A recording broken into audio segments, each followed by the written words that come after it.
देखेंगे कि पॉइंटर्स क्या होते हैं और पॉइंटर्स का यूज़ क्या होता है। सबसे पहले मैं आपको ना एक सिनेरियो बताता हूँ।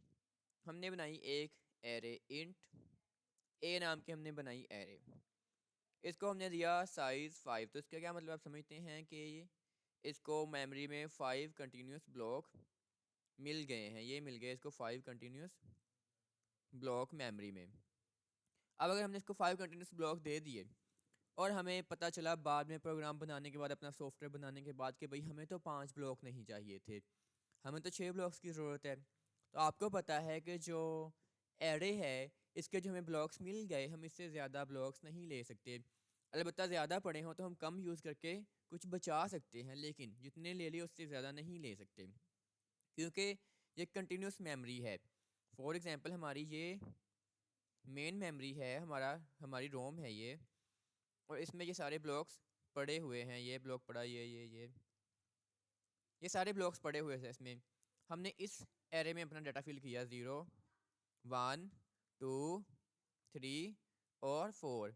यहाँ तक हमारी एरे ख़त्म हो गई और ये बाकी मेमोरी पड़ी थी। यहाँ पे भी किसी और सॉफ्टवेयर ने अपना डाटा स्टोर कर लिया। यहाँ पे उसने स्टोर किया जे, यहाँ पे ये सिंबल स्टोर कर ली, यहाँ पे जे, यहाँ पे आगे एल। अब हमारे कंप्यूटर में जाहिर है हमारा ही तो प्रोग्राम नहीं चल रहा। हमने तो अपने प्रोग्राम को ये मेमोरी दी थी, प्रोग्राम ने ये मेमोरी यूज़ कर ली। अब हमें पता चला कि भाई हमें और मेमोरी चाहिए, लेकिन आगे वाली मेमोरी तो फिल हो चुकी है। तो अब हम कहाँ पे अपना डाटा स्टोर करेंगे? तो इस केस में हम ऐसा करते हैं कि हम एरे नहीं बनाते, हम बनाते हैं लिंक्ड लिस्ट। वो बाद का टॉपिक है कि लिंक्ड लिस्ट होती क्या है, लेकिन हम करते क्या हैं। अब हमारे पास ये इतना डाटा पड़ा था, ये कह रहे नहीं है वैसे ही डाटा पड़ा था, और आगे वाला ये डाटा फिल हो गया। अब हमें चाहिए और मेमोरी। तो हमने किया क्या, ये वाला जो लास्ट हमारी वैल्यू थी, इसको हमने इस वाली वैल्यू मेमोरी का जो खाली पड़ी है इनमें से किसी भी ब्लॉक का एड्रेस दे दिया। फॉर एग्जांपल इसका एड्रेस है, इसका एड्रेस हम कहते हैं कि इसका एड्रेस है GHK × 01। ये इसका एड्रेस है। हमने इसका एड्रेस कॉपी किया और हमने इसको बताया कि भाई तुम्हारे पास ये वैल्यू तो है ही है, तुम उसके साथ साथ ना ये वाला एड्रेस स्टोर कर लो कि नेक्स्ट जो हमारी वैल्यू है ना वो हम इस वाले ब्लॉक में स्टोर करेंगे अपनी। और इस वाले ब्लॉक में हमने कहा कि हमने 9 वैल्यू स्टोर करनी है। अब हमने डाटा अपना यूज़ करना शुरू किया, तो यहाँ तक हमने डाटा यूज़ किया। यहाँ पे आए तो हमें ना एक एड्रेस मिला। ये एड्रेस हमें पता चल गया कि हमारी जो नेक्स्ट वैल्यू है ना वो इस एड्रेस पे पड़ी है मेमोरी में। हम इस एड्रेस में गए और यहाँ पे हमारी वैल्यू पड़ी थी, हमने इसको रिट्रीव कर लिया। यहाँ पे यूज़ होते हैं पॉइंटर्स। पॉइंटर एक ऐसा वेरिएबल होता है जो आपके दूसरे वेरिएबल का एड्रेस स्टोर करता है। लाइक जैसे हमने यहाँ पे किया, हमारी मेमोरी ख़त्म हो गई थी कंटिन्यूस, तो हमने आगे जाके मेमोरी में देखा कहीं खाली मेमोरी पड़ी है, वहाँ पे हमने अपनी वैल्यू स्टोर की और उसका एड्रेस हमने यहाँ पे लास्ट वैल्यू को दे दिया कि भाई यहाँ तक तो हमारी कंटिन्यूस मेमोरी आ ही रही है ना, 0 1 2 3 4। यहाँ पे अब हमने फिर एड्रेस दे दिया और इस एड्रेस पे ये वैल्यू जाके स्टोर कर ली। अब ये एड्रेस स्टोर जैसे करने का जो मेथड है या जिस वेरिएबल में ये एड्रेस स्टोर करते हैं उसको बोलते हैं पॉइंटर। पॉइंटर भी एक वेरिएबल है तो वो भी ऐसे ही बनेगा। लाइक हम पहले एक सिंपल वेरिएबल बनाते हैं। जैसे हमने ऊपर ये एरे बनाया, हमने बनाया इंट वेरिएबल, एक वेरिएबल बनाया, इसकी वैल्यू दे दी 5। अब यानी कि जैसे ये हमारा ये डाटा था, ये तो एरे है ना, वैसे एग्जांपल दे रहा हूँ कि ये हमारा डाटा था यहाँ तक, हाँ ये स्टोर है, और अब हमने ये वैल्यू स्टोर करनी है इसके साथ, क्योंकि हमें ये इस डाटा के साथ ही चाहिए। तो अब हम यहाँ पर इसको स्टोर किया जाके इस जगह पे इसके साथ ये वैल्यू स्टोर की 5, और इसका जो एड्रेस है जो कुछ भी हो सकता है, मैंने तो रैंडम लिखा हुआ है ना, जो कुछ भी हो सकता है वो हमने आके इसको दे दिया। यहाँ पे हमने बनाया एक पॉइंटर, क्योंकि जिस डाटा की जो टाइप होगी उसी टाइप का पॉइंटर होगा। हमने बनाया इंट पॉइंटर पी। ये जो ऊपर ऑपरेटर है, जब ये किसी वेरिएबल के साथ आप लगा दो तो वो पॉइंटर बन जाता है। ठीक है, ये बन गया हमारा पॉइंटर। और इसको हमने किसका एड्रेस देना है, वेर का, यानी कि इस वेरिएबल का।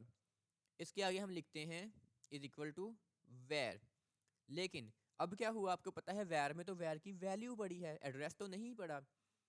ये है आपका एड्रेस ऑपरेटर। हमने इसके साथ लगा दिया एड्रेस ऑपरेटर, और इसको बोलते हैं इनडायरेक्शन ऑपरेटर। इस एस्टेरिक को इनडायरेक्शन ऑपरेटर। हमने ये पॉइंटर बनाया और पॉइंटर से कहा कि भैया ये वेर है और इससे तुम इसका एड्रेस ले लो, उसको अपने अंदर स्टोर कर लो। तो यानी कि यहाँ पे क्या आ जाएगा, यहाँ पे आ जाएगा हमारा ये पॉइंटर p, और इसके पास क्या है, ये वाला एड्रेस है जिसको हम सिंबॉलिकली ऐसे लिखेंगे अब, डॉलर वेर, के वेर वेरिएबल का एड्रेस है तुम्हारे पास। अब हम करते क्या हैं, अगर तो हम प्रिंट करें, हमने किया सी आउट और यहाँ पे प्रिंट किया p को, स्टैटिक p को पहले प्रिंट करते हैं, देखते हैं क्या होता है। हमने किया स्टैटिक p को प्रिंट, क्या हुआ, हमारे पास 5 लिख के आ गया।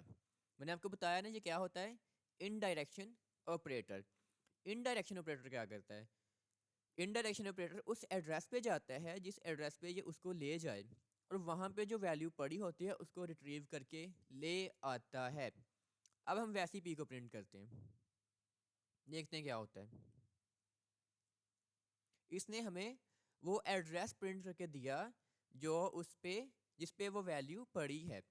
अगर हम इनडायरेक्शन ऑपरेटर के बिना p को प्रिंट करेंगे तो p की वैल्यू प्रिंट होगी। तो p की वैल्यू क्या है, p की वैल्यू है वैर का एड्रेस। और जब हमने इसके साथ इनडायरेक्शन ऑपरेटर लगा दिया तो इनडायरेक्शन ऑपरेटर ने क्या किया, p से एड्रेस की वैल्यू ली और उस वैल्यू पे, उस एड्रेस पे जो वैल्यू पड़ी थी यानी कि जो वैर की एक्चुअल वैल्यू थी उसको प्रिंट कर दिया। तो ये है आपका पॉइंटर बनाने का तरीका। p के ऊपर स्टैटिक लगा दो तो पॉइंटर बन जाता है, और जिस वेरिएबल की आपने वैल्यू स्टोर करनी है यानी कि एड्रेस स्टोर करना है उसके साथ एड्रेस ऑपरेटर लगा दो।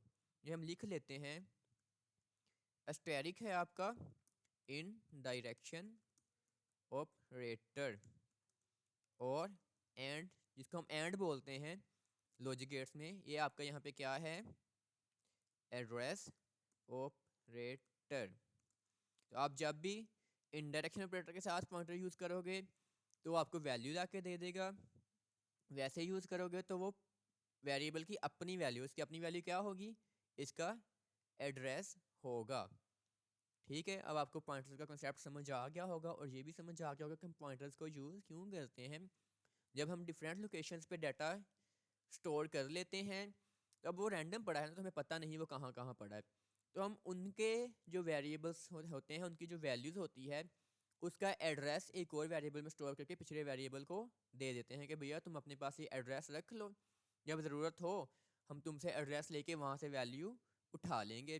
और उसको सेंटेक्स लिखने का तरीका कैसे है, स्टैटिक लगा दो वेरिएबल के नाम के साथ, और एंड लगा दो, जिसका एड्रेस स्टोर करना है एंड एड्रेस के लिए होता है, और स्टैटिक इनडायरेक्शन ऑपरेटर है वो उसकी वैल्यू रिट्रीव करता है। तो यही था हमारा पॉइंटर्स का कॉन्सेप्ट, जो कि बहुत ही एक ईजी कॉन्सेप्ट है। पॉइंटर क्या करता है, किसी भी वेरिएबल का मेमोरी में एड्रेस स्टोर करता है, कि वो वेरिएबल मेमोरी में कहाँ पड़ा, उसका जो एड्रेस है वो स्टोर करता है पॉइंटर, इसको बोलते हैं हम पॉइंटर वेरिएबल। ओके, यही था lecture, and good luck till next lecture.